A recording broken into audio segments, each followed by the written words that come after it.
别以为打呼噜就是睡得香，搞不好也可能会要命。失眠有人睡觉，一定要听一听他的呼噜声。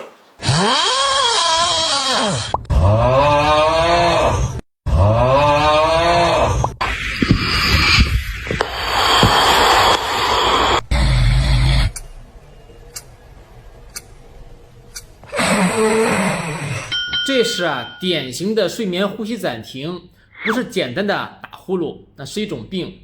长期睡眠呼吸暂停睡眠缺氧会增加高血压、糖尿病以及猝死的风险。咱们应该怎么办呢？治疗睡眠呼吸暂停主要有睡眠时佩戴呼吸机和手术两种方式，但最主要的是以下3点。第一，睡姿要调整。那侧睡呢优于仰睡，因为仰睡的时候舌头容易往后坠，堵住气道，加重睡眠呼吸暂停。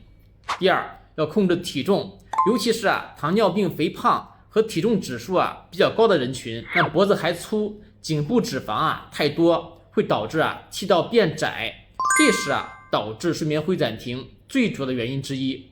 对于糖尿病和超重肥胖人群呢，除了饮食加运动控制血糖、控制体重之外，临床首选推荐的就是伊苏帕格鲁肽这类药物。